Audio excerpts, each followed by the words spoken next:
Hey, do you have a pet peeve?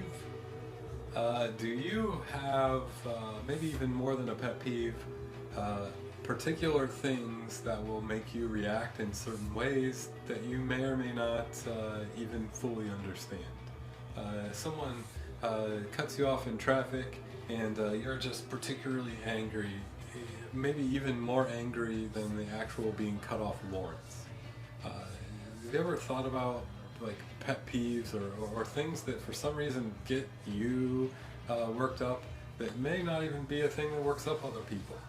Why do we do this? Why do we react to some things differently than other people and it bothers us more or it bothers us less? Why are we like this? Why do we react like this?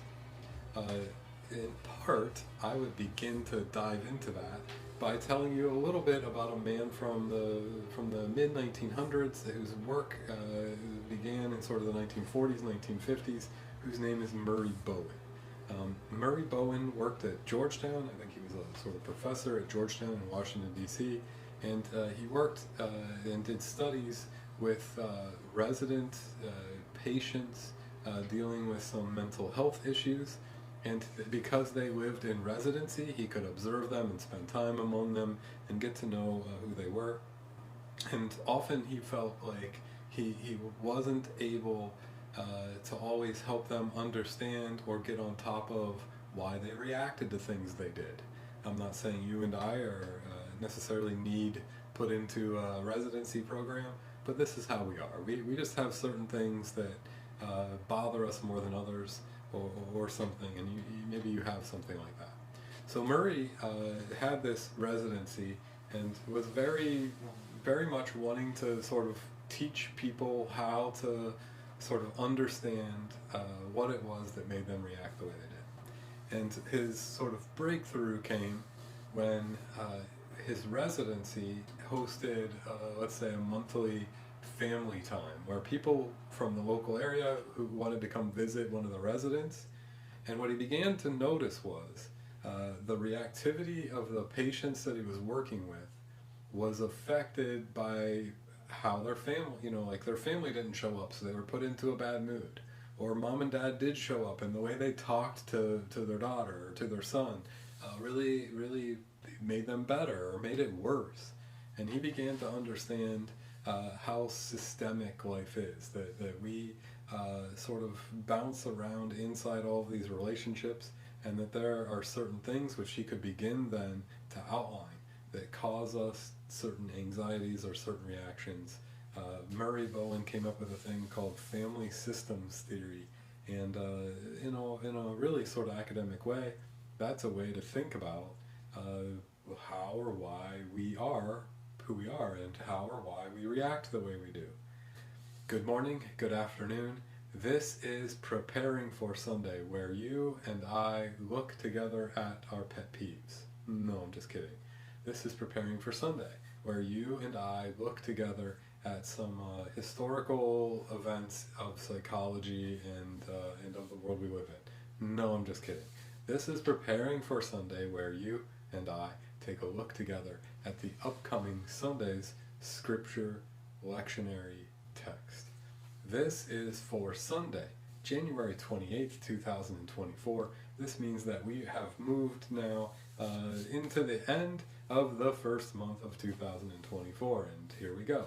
It is Epiphany 4, the fourth week after Epiphany, and it is year B. Year B is this Mark year. Again, lots of John interspersed because Mark is shorter, but we do get a Mark reading in this year of Mark. This week's reading is concurrent with last week's reading. We get a reading this week from the first chapter of Mark, and it's verses 21 through 28. This might be the spot where you hit pause and want to read that for yourselves. I'm actually going to read down through it here for a few minutes and interrupt myself over and over again and talk to you a little bit here about Mark and about what I have, what I'm reacting to out of this text. And I just can't help myself. There are things that make me react or get my attention, and that's what it is to be human. I'm sort of engaged by certain things here. So this is from Mark chapter 1, it's verses 21 through 28. It begins, they went to Capernaum. So this is, Jesus has called the disciples, and that's the story we got last week. This is immediately on the heels of it. They, meaning the disciples that he has just called, go to Capernaum with Jesus. So that's a group now, and they go to Capernaum. And the Sabbath came. So while they're there, the calendar flips over to Sabbath. He entered the synagogue and taught.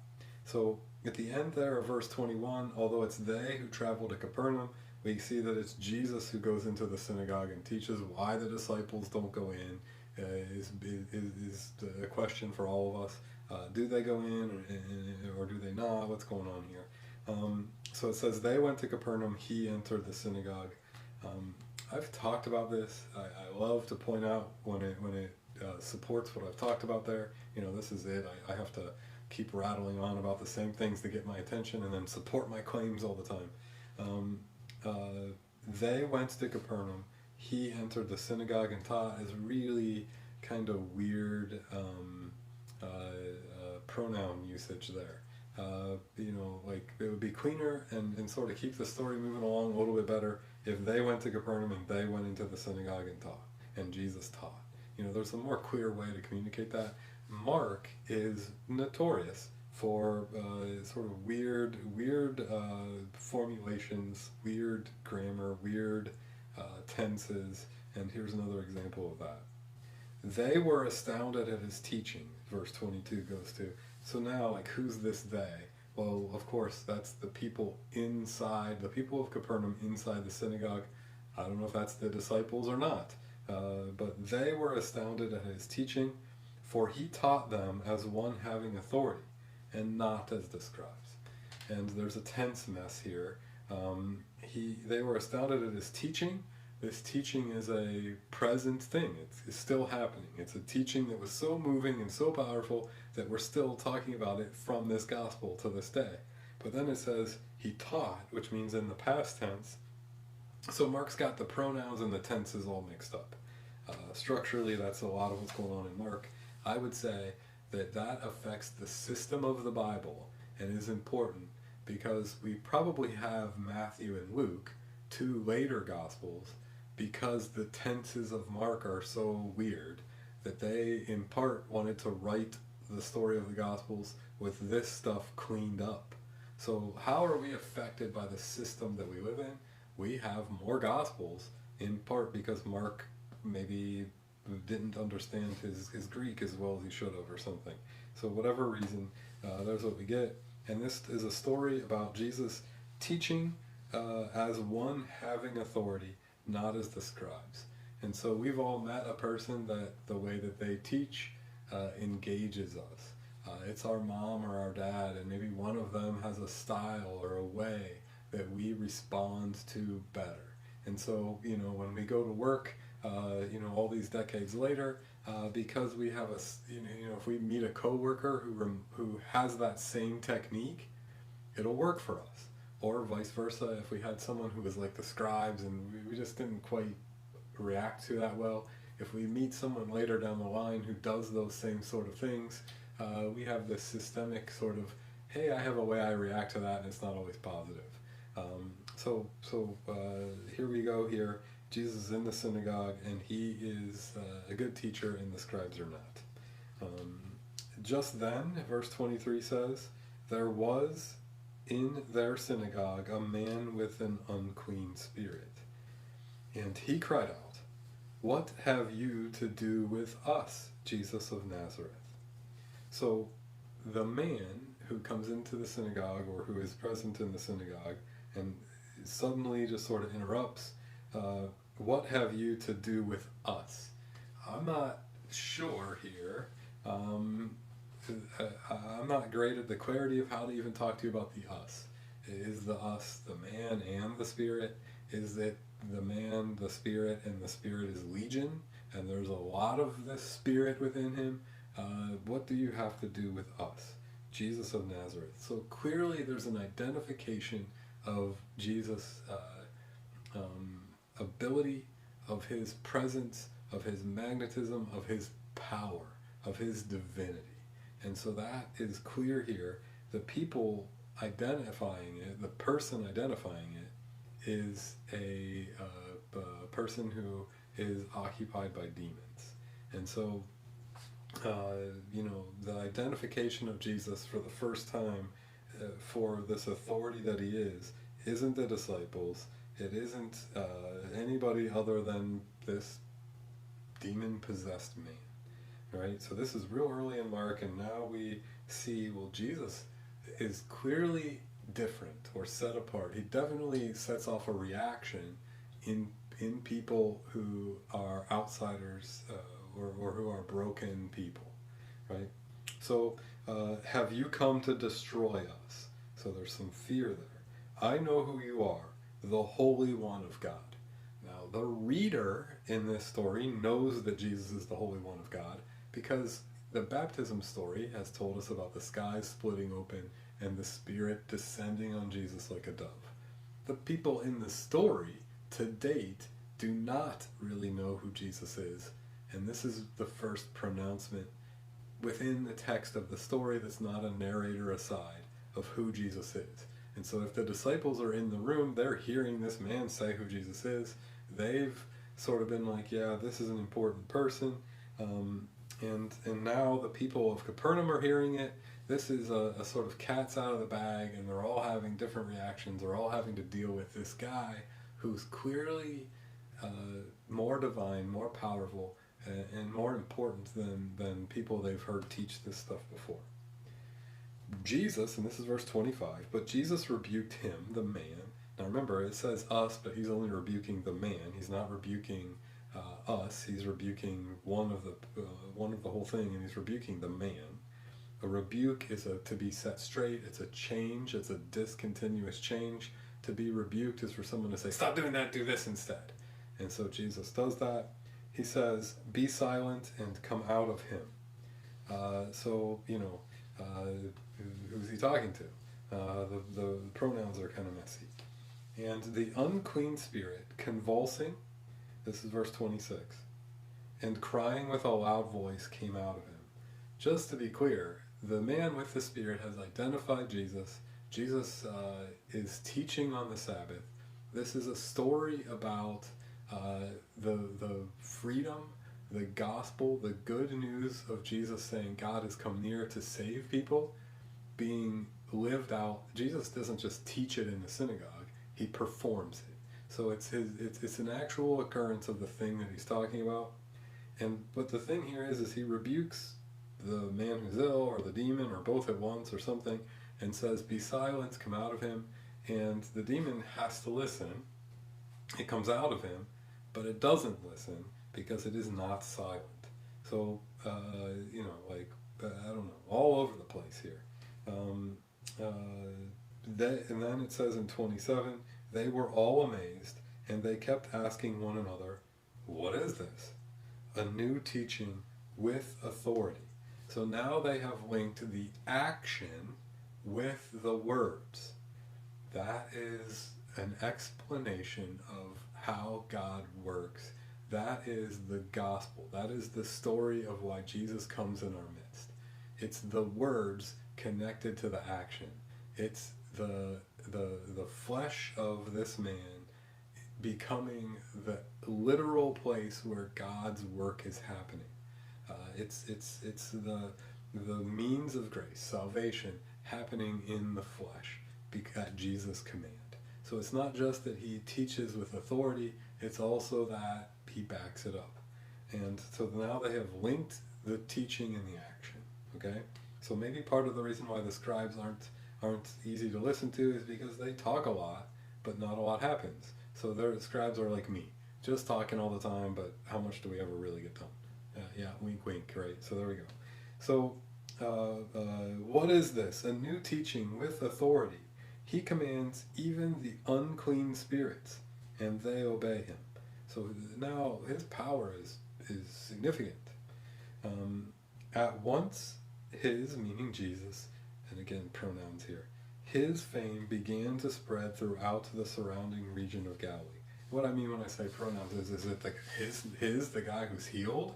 No, his Jesus. At once his fame began to spread throughout the surrounding region of Galilee. That I'm going to drop this hint here, and I'm going to pick this up in later weeks. That is what's called the messianic secret, or the first taste of that messianic secret in Mark. And I'm going to elaborate more on that in coming weeks here. Jesus has this habit in Mark, and in some of the other Gospels, although not to the same degree as Mark. Mark hits this hard, that he doesn't want people to find out who he is. And so there's this whole fame spreading, and then Jesus often responding to things which he doesn't do here, but he does a lot of times. Hey, don't tell anybody. And that feature of the Gospel of Mark is called the messianic secret. I'll unpack that in later weeks. I'll drop that here and then move on. But what this is to me is a story about who God is. It's a story about how God does God's work. You look out, where is God in the middle of this? This story tells us where God is. And this story clearly explains how God is at work. There are medical, social, and cultural issues at play here. There are biomedical, social, and cultural things all in effect here. Medical, meaning lots of interest is put on these healing stories and these demon possession stories. This is, by the way, followed up by another healing of Peter's mother-in-law. These healing stories involve people's personal well-being, their bodies, the shape, the condition they're in. We sort of roll with the assumption that this man who approaches Jesus in the synagogue has a in the body ramification of having this demon. He's hunched over, or he's not of great health, and so there's a medical issue here. There's a social issue here, a social or cultural issue here. This person is separated out. He's differentiated from the other people inside the synagogue. There's clearly something different about him. He clearly reacts, lives, functions different than other people. So in the course of the synagogue, Jesus can get up and teach, and this one man's reaction, due to this evil spirit, is different than other people's. They are like, oh, what he teaches is great. This man has a physical reaction to it. And so there's a family system study of like, where did this reaction come from in him as opposed to like everybody else's reaction? Why is he, kept part of the community? He's allowed into the synagogue, but then why is he sort of identified here as separated out? Well, because something's going on with him. And so to slice this apart a little bit, you're talking about who Jesus is, what it means to be God in the flesh, and you're talking a little bit about what happens to people. This is a story where his health is addressed, where his wholeness is addressed. And this is where it becomes important for us theologically. It's not just the man's health and not just the man's wholeness that is addressed. In his being addressed and in Jesus attacking this demon right in front of everybody, he is addressing the wholeness of the entire community. This is a community where one of the people and one of the ways that the people work is different than the rest of the community. He has certain habits that differentiate him. This demon has led him to be different. And what this is a story about is not super focused on the biomedical parts of his healing. Hey, I touched his knee and healed it. That's not really, it's the spiritual healing of the individual, but the individual being healed has to do with the whole community's acknowledgement, awareness, betterment, call into who God is. So this is about wholeness. It's about the community not being what it could be because one of its members has an issue, and that issue is affecting everybody else, and their wholeness, their completeness as people is hampered. And so Jesus' healing here restores wholeness to the man who is saying that they're us, and he makes him back to just him instead of us. He also makes it back into us, like the whole community now is restored. Like, we don't have this person any longer who's singled out because his possession causes him to be different. And so there's a return to wholeness, and that's what gets people's attention, and that's what gets this fame that spreads throughout Galilee. Remember that for Jesus to be the Messiah is this politically rallying Messiah who's going to overthrow the bounds of Egypt, or in this case Rome, right? But what he's doing is he's returning people to wholeness, and it has nothing to do with overthrowing Rome. It has to do with the physically and in the present moment being returned to wholeness. The theme here is the Holy One, this group of people, and this broken one, and how now, because of living together in the flesh, they're all one system. They're not separate pieces and parts. It's not Jesus over here, these people here, and this possessed guy over here. It is all of them together, and the way that you can reveal, testify to, prove who Jesus is that it restores wholeness. There's not a divided God over here, these people who are great put together people, and this guy who's really a pain in the butt because of his possession.